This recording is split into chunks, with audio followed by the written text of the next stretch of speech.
Hey, what's up, everybody? Yeah, today I broke down and I saw Madam Web. I had heard I had heard a lot of people talking shit about this movie, saying that it wasn't shit.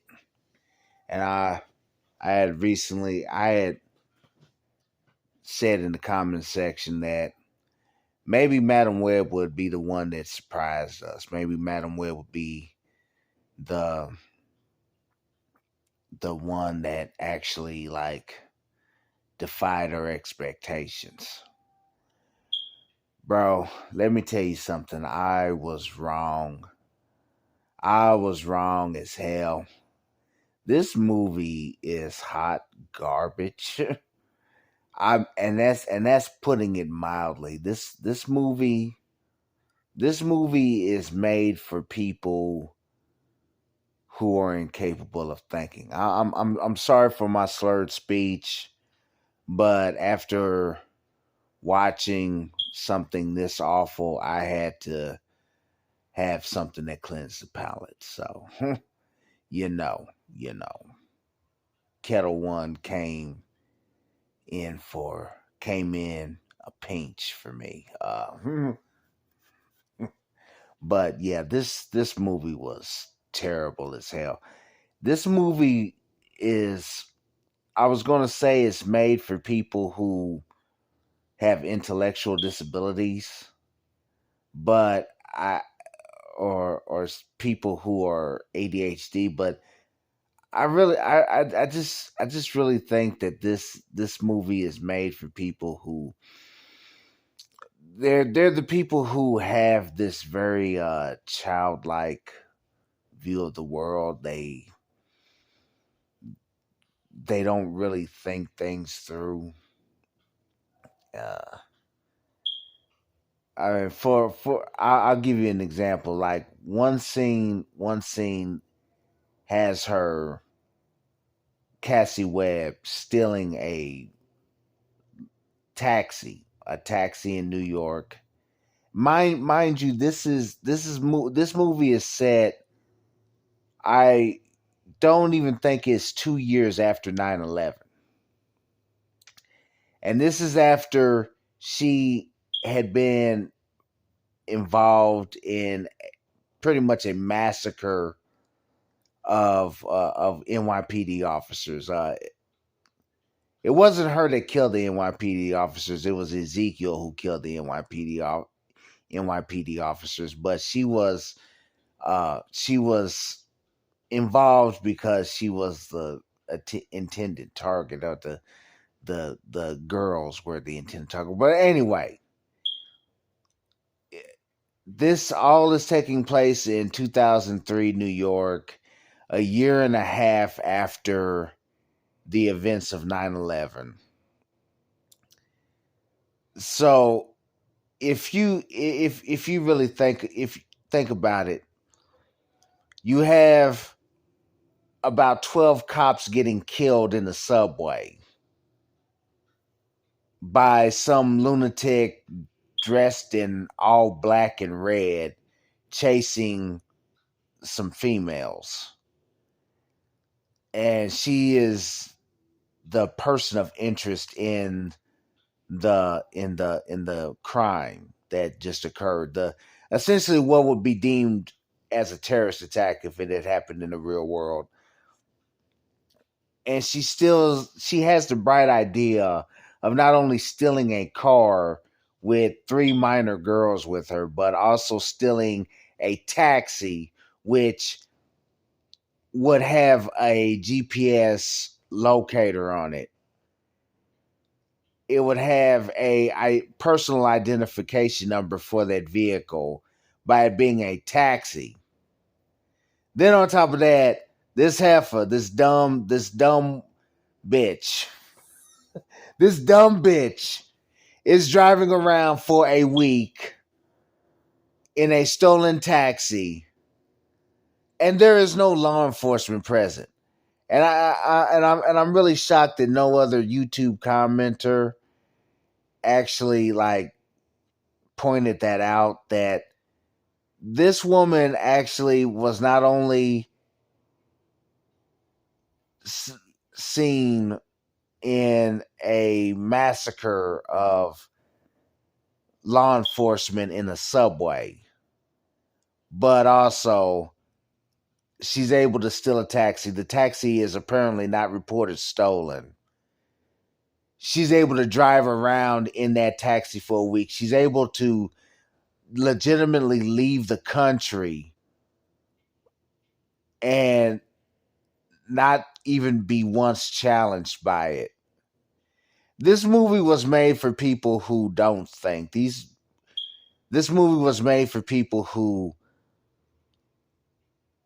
accept everything on the surface level. People who have a very simplistic worldview of things.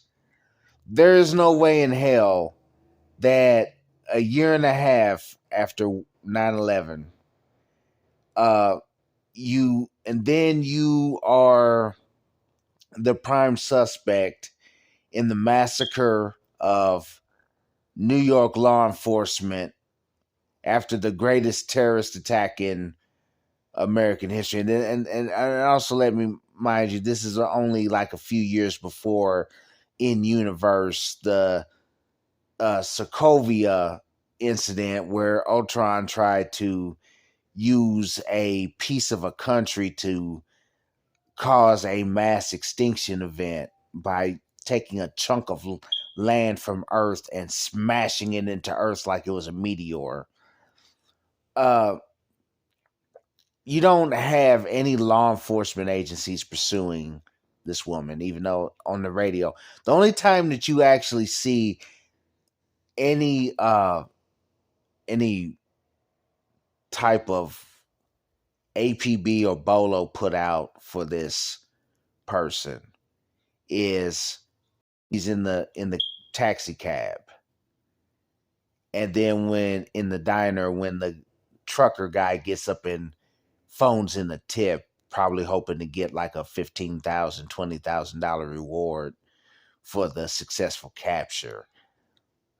And it doesn't go to law enforcement; it goes to Ezekiel, and this movie is schizophrenic in so many ways. It's just I'm not sure that schizophrenic is the appropriate term. You've got to forgive me. I am a little bit buzzed right now. However, this movie is just, it's like people just wrote things down on a piece of paper. They wrote down things on a piece of paper. It got pitched to the editor, and they're like, yeah, I love it. And we're gonna make a $80 million movie off of these scribblings. There was literally no thought put into it. And you might say, well, it's just a movie. It's just a movie and everything. I take you back like 20 some years to Jason Bourne. Jason Bourne, being the highly trained assassin that he is, Jason Bourne, he had to, not only disguise himself, but he disguised his woman, Marie, I believe her name was. Cut her hair.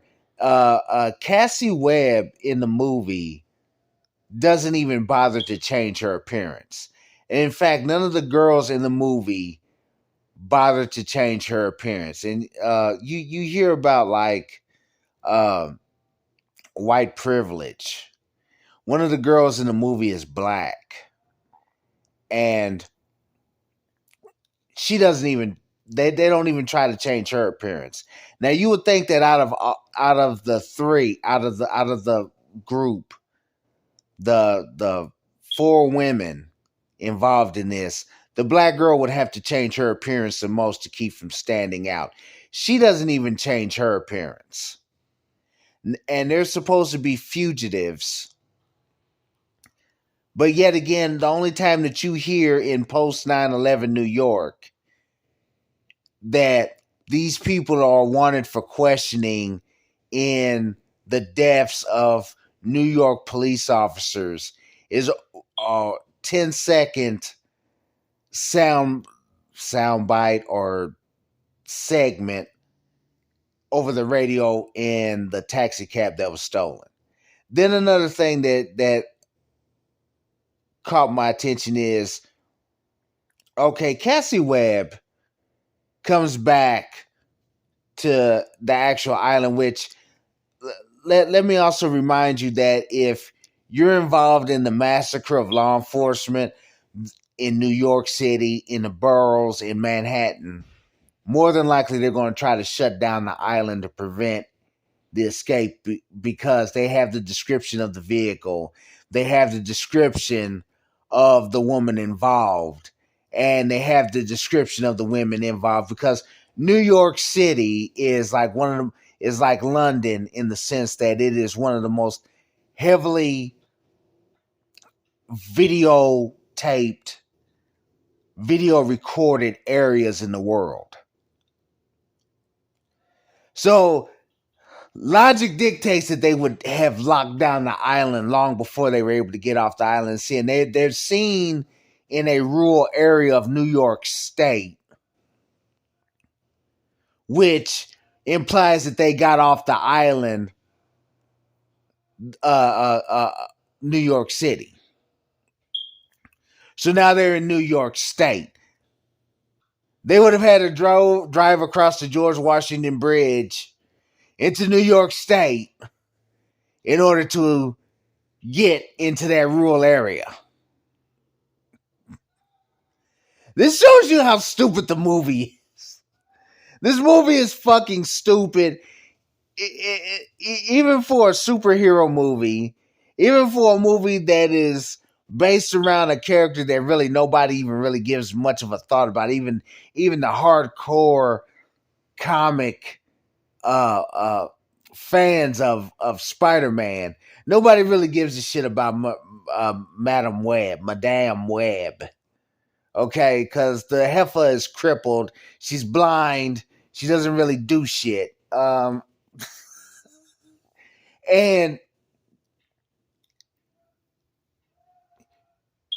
between in that incident, in the incident in which Ezekiel, who let me remind you, in the actual comic book series, is a hero, he's a good guy. He's not a villain trying to kill 3 teenage girls that he believes that he has a vision is going to kill him because he's a fucking hero. In the comic books, he's trying to save Peter from being killed by some ancient son of a bitch named Morlun, who is a totem. I remember the storyline. This was like 20 fucking years ago, bro. This was like 20 fucking years ago. But Ezekiel in the comic books is a good guy. But here's the thing. Getting back to the storyline in the movie and getting into how it would actually be in real life, they would have been videotaped 1,000 times at least going through this shit. Never mind the fact that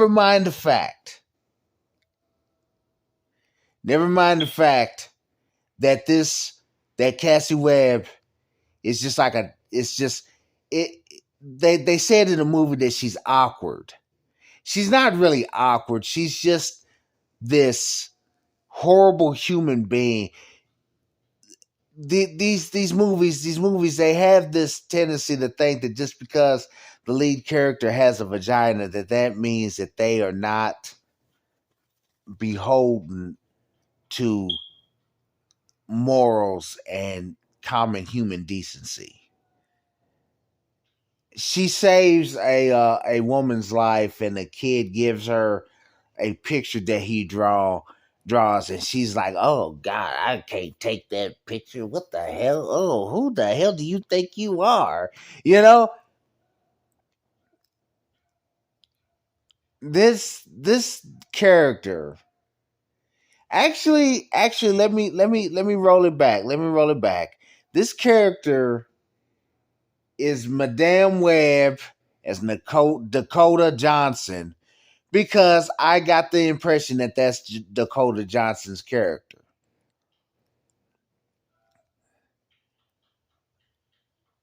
Then you have Ezekiel. You have Ezekiel, which let me reiterate. In the comic books, he's a good guy. In the comic books, he's actually trying to save Peter. He's actually trying to save Spider-Man. The storyline in the comic books is stupid. From from my perspective, anyway. Because up until that point, we had all been led to believe that Peter Parker had been bitten by an irradiated spider, and that's what gave him his powers. Ezekiel then comes along and tries to subvert that line of thinking by saying that the spider had passed on its powers to Peter Parker before the radiation killed it. Now, the problem that I have with that line of reasoning is the fact that if the spider itself was had powers, how in the hell, and it's this ancient being, this ancient creation, how in the hell does something that is man-made like radiation kill something that is a long, if not thousands of years old, but is a descendant of a species that's thousands of years old and has fucking superpowers? You have to explain that to me more in depth. I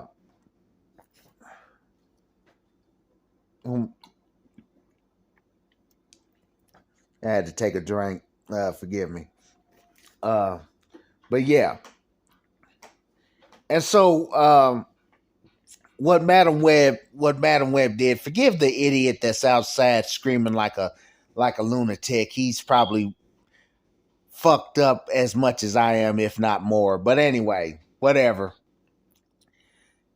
They took that storyline of Ezekiel uh trying to protect Peter from this essentially like this Terminator like being that goes after what they call totems in the comic book storyline.